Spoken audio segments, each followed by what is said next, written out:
नमस्कार विद्यार्थी मित्रांनो, स्कॉलरशिप आणि बरंच काही या आपल्या यूट्यूब चॅनलमध्ये तुम्हा सर्वांचं पुन्हा एकदा मनापासून स्वागत. जुलै महिना संपत आलेला आहे आणि आता लवकरच तुमची चाचणी परीक्षा येईल. तर पहिली चाचणी म्हणजेच आकारिक मूल्यमापन चाचणी क्रमांक 1 साठी इयत्ता पहिली, दुसरी आणि तिसरी साठी काय तयारी करायची याचे विषयवार व्हिडिओ आपण बनवलेले आहेत. ते जर तुम्ही पाहिले नसतील तर नक्कीच पहा. आजच्या व्हिडिओमध्ये आपण इयत्ता तिसरीसाठी उपयोजनात्मक प्रश्नांचा सराव कसा करायचा हे पाहणार आहोत. कारण इयत्ता तिसरीला जे प्रश्न असतात ते धड्यांवरचे प्रश्नोत्तरांपेक्षा चित्रांवर आधारित प्रश्न जास्त असतात. म्हणजे एखादं चित्र दिलं जातं आणि त्या चित्राचं वर्णन तुमच्या शब्दामध्ये तुम्हाला लिहायला सांगितलं जातं. तर काय होतं, बऱ्याच वेळा विद्यार्थ्यांना व्यवस्थित असं ते लिहिता येत नाही, कारण मुलं लहान असतात.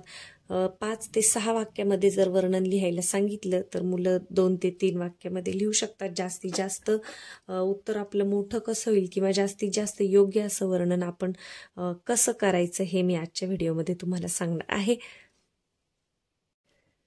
व्हिडिओला सुरुवात करण्यापूर्वी जर चॅनलवर नवीन असाल तर चॅनलला सबस्क्राईब करा, म्हणजे अभ्यासाचे असे छान छान व्हिडिओ तुम्हाला मिळत राहतील. आणि या अगोदरचे सुद्धा व्हिडिओ चाचणी परीक्षेसाठी मराठी, गणित, इंग्रजी आणि परिसर अभ्यासासाठी जे बनवलेले आहेत ते सुद्धा तुम्ही चॅनलवर जाऊन नक्की पहा. तर आज आपण पाहूया की उपयोजनात्मक प्रश्न म्हणजे चित्रवर्णनाचे जे प्रश्न असतात तर ते कसे तयार करायचे.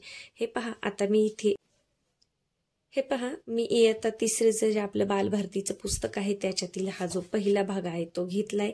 आता चित्रवर्णन याच्यामध्ये तुम्ही पाहिलंच असेल, तुम्हाला हे झालंही असेल की चित्रामध्ये चित्र पहा आणि चित्रामध्ये काय काय दिसतं ते सांगा. आता आपल्याला पाहून कळतंय काय, हे बागेचं चित्र आहे. मग आपण जर 5-6 वाक्यामध्ये याची आपल्याला माहिती लिहायची असेल तर बागेमध्ये काय काय दिसते, काय काय छोट्या गोष्टी आहेत, कोण काय करत आहे हे तुम्हाला व्यवस्थित लिहिता आलं पाहिजे. तर सगळ्यात पहिल्यांदा तुम्ही कसं लिहिणार पहा. हे चित्र बागेचे आहे. प्रश्न विचारले ना की आपल्याला चित्रात काय काय दिसतंय किंवा कशाविषयी चित्र आहे, याला जर प्रश्न विचारले, तुम्ही प्रश्न तयार केले तर तुम्हाला खूप छान असं वर्णन लिहिता येणार आहे. जसं पहा, हे कशाचे चित्र आहे, मग मी काय लिहिणार, हे बागेचे चित्र आहे. मग आता तुम्ही वर्णन लिहिताय तर सुरुवातीला असं लिहून घ्या. पहा, चित्रवर्णन आपण असं करणार, हे बागेचे, मनात वाक्य म्हणायचे आणि लिहायचे म्हणजे कानामात्राची चूक होत नाही. हे बागेचे चित्र आहे. यानंतर आपल्याला अजून काय दिसते पहा, हे बागेचे चित्र आहे. बागेमध्ये मुलांना खेळण्यासाठी विविध खेळणी लावलेली आहेत असं तुम्ही लिहू शकता. पहा, याच्या पुढे मी तुम्हाला लिहून दाखवते उदाहरण म्हणून, नंतर तुम्ही स्वतः हे लिहिण्याचा प्रयत्न करा. बागेमध्ये मुलांना, जसं आपण बोलतो तसंच लिहायचं, बोलून लिहायचं मनातल्या मनात. खेळण्यासाठी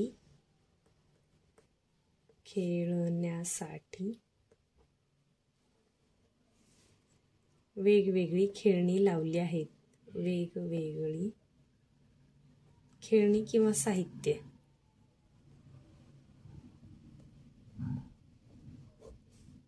खेळणी लिहा किंवा साहित्य लावलेले आहे.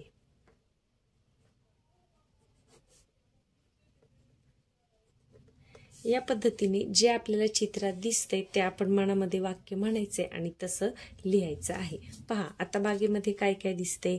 बागेमध्ये घसरगुंडी आहे, घसरगुंडी, झोका, सीसॉ इथे दिसतंय आपल्याला. मग आपण काय लिहिणार, बागेमध्ये मुलांना खेळण्यासाठी घसरगुंडी आहे, झोका आहे, सीसॉ आहे. घसरगुंडीवर काही मुले खेळत आहेत, झोक्यावर 2 मुले बसलेली आहेत, एक आजी त्यांना झोका देत आहे, 2 मुले सीसॉ खेळत आहे, एक मुलगा आणि एक मुलगी.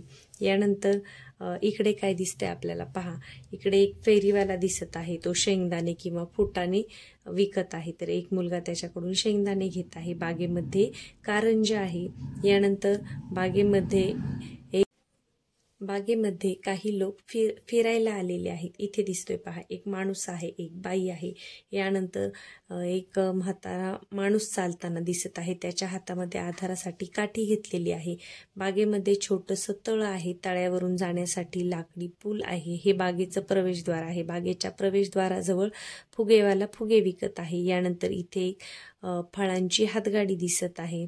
त्याच्यानंतर अजून काय म्हणता येईल पहा, बागेमध्ये सुंदर असं कारंज आहे. कारंजाच्या भोवती छान फुलं आहेत आणि खालच्या बाजूला येऊया आपण. पहा, एका झाडाखाली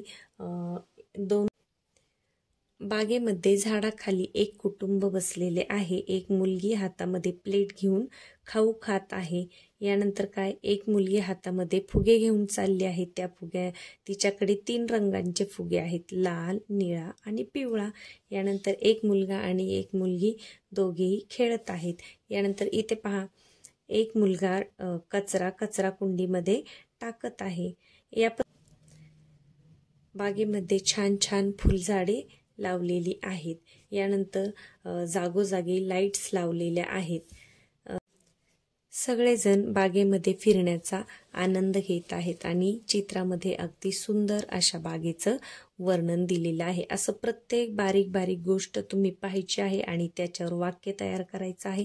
ते वाक्य मनातल्या मनात म्हणायचं आहे आणि ते लिहून काढायचं आहे. असं प्रत्येक गोष्टीचं जर तुम्ही वर्णन केलं तर बरोबर तुमचे 7 ते 8 वाक्य इथे तयार होणार आहेत. आणि जेव्हा तुम्ही अगदी व्यवस्थित असं प्रत्येक गोष्टीचं वर्णन लिहाल तेव्हा मग उपयोजनात्मक प्रश्नांना तुम्हाला पैकीच्या पैकी मार्क मिळतात. कारण इयत्ता 3री साठी बऱ्याच वेळा या प्रकारच्या प्रश्नांवर जास्तीत जास्त भर दिला जातो. आता अजून एक आपण उदाहरण म्हणून पाहूया. आता ही तुमचीच कविता आहे पहा, पडघमवरती टिपरी पडली. ही कविता तुम्हाला आता झालेली असेल शिकवून.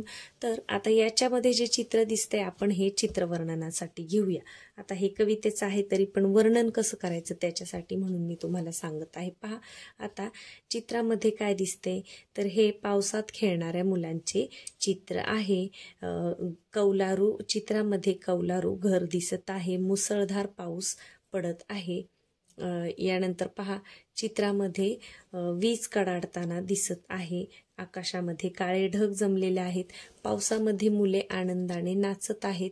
अजून काय सांगता येईल आपल्याला पहा, एक छोटासा कुत्रा सुद्धा मुलांबरोबर पावसामध्ये भिजत आहे. अंगणामध्ये पाण्याचं तळ साचलेलं आहे आणि मुले पावसाचा भरपूर असा आनंद घेत आहेत. असं प्रत्येक बारीक सारीक गोष्टीचं वाक्य तुम्ही तयार करायचे आणि ते वाक्य लिहून काढायचे. या पद्धतीने तुम्ही कोणतंही चित्र पाहून, आपल्या पुस्तकामध्ये जी चित्र आहेत ती पाहून जरी तुम्ही स्वतःच्या मनाने याप्रमाणे वर्णन करायला शिकलात तर उपयोजनात्मक जे प्रश्न येतात ते तुम्हाला लिहायला अगदी सोपं जाणार आहे.